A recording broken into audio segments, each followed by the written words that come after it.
Hi, Ocean. This is your last lesson of the week, and it is on forms of adaptations.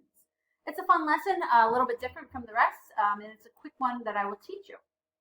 After the lesson, you're going to complete a Google slide, and in the Google slide, you're going to type a few answers and hit submit, and then we're going to take a weekly quiz, okay? So this week's quiz is going to be about natural selection, speciation, and also today's lesson on 3 forms of adaptations. Of course, feel free to use your notes.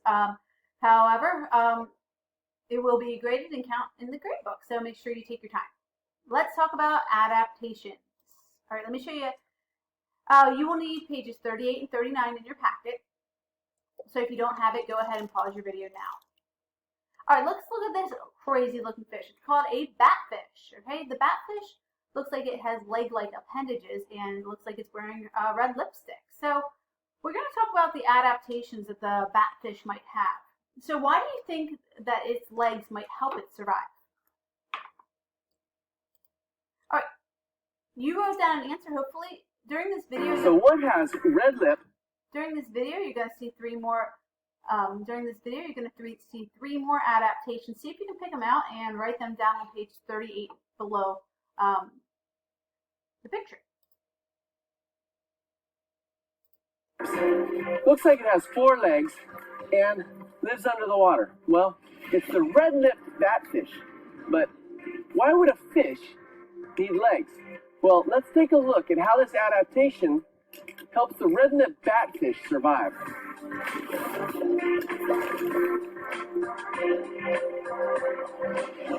Wow, it looks like it's walking. These legs are actually the fish's pectoral fins, which have become leg-like over many generations. This adaptation helps the fish balance on the bottom and look for food.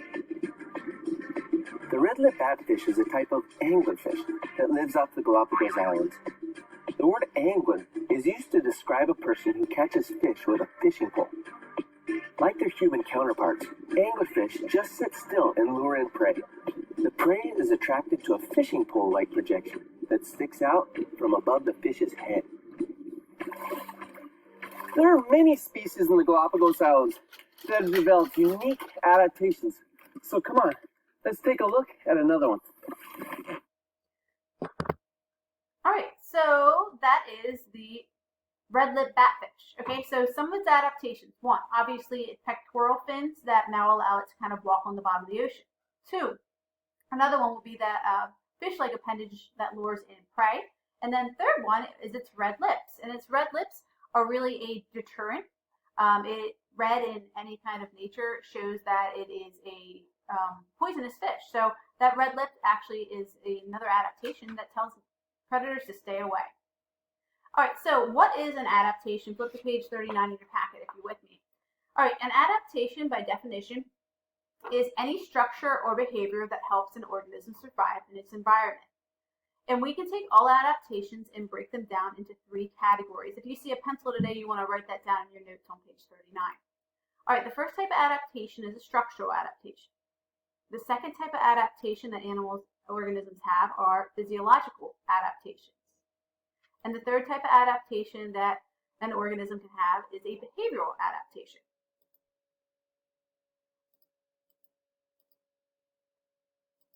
All right, so now you write a definition above it. So what is a structural adaptation? It is a body part.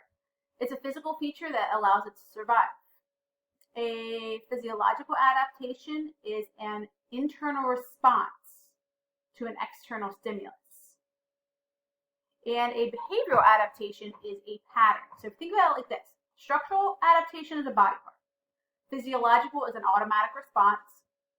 And a behavioral adaptation is a pattern or some kind of chosen behavior. All right, so I'm going to go through a few pictures. You'll write down the examples in your notes too. All right, so a wolf or any kind of animal that sheds its fur during the winter, what type of adaptation would that be? Well, that is a structural adaptation. Okay, that is a body part that will shed off. You also could say that it might be a physiological because that's not really a chosen behavior. It is something that happens automatically. So you might say both. You might say structural and physiological, and that would be okay. All right, next one. This is a prehensile tail on a spider monkey. It's used for climbing. So what type of adaptation would that be? Well, that's a structural. That is a structure of the monkey that allows it to survive. The duck's webbed feet. Again, structural. That is a structure that allows it to survive better. An octopus, it will releases ink in response to fear. Notice it is in response. So when you hear the word response, that's an automatic response. That is a physiological adaptation. So if it's something that no octopus says, oh, I am right now going to release ink, it just happens automatically. A possum. When a possum is scared, it has a stressful when it is stressed, it will just fall over and play dead. That is an automatic response, and that is physiological. Okay. Next one is a fish swims in schools. All right, that is a chosen behavior now. So when there is a chosen behavior, that is behavioral adaptation.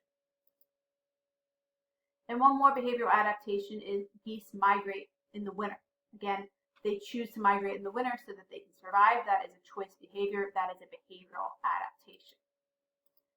All right, so here are all the different examples for you. So we have structural adaptations, webbed feet, tail, the hinged jaw of a snake. That's really cool. That's a great structural adaptation to allow it to eat. Physiological, something that happens automatically. Oh, a cat's fur stand on ends when threatened. Okay, that is something that just happens. All right. And then a behavioral adaptation that I didn't talk about was a wolf howling at the moon. That is a choice behavior. It usually is to elicit prey. All right, so what are you going to do? Today, you are going to, in the next slide, you'll see that I have given you another Google sheet, Google Slides for you to fill out. You're going to see a bunch of those pictures just like I went through, and when you see a picture, you're going to stop and type in what type of adaptation you think it is. There'll be 3 behavioral, 3 physiological, and 3 structural adaptations. So there's 9 slides in total, 3 of each. Once you have that done, click submit. It'll show me that you understand it. And then there's a quiz at the very end for the quiz for the week. All right, guys, I hope you had a great week. I hope you learned a lot. I will talk to you next week. And next week is just a project. No learning from me. It is a full week of just a project of Darwin's frogs, okay? All right, see you next week, guys.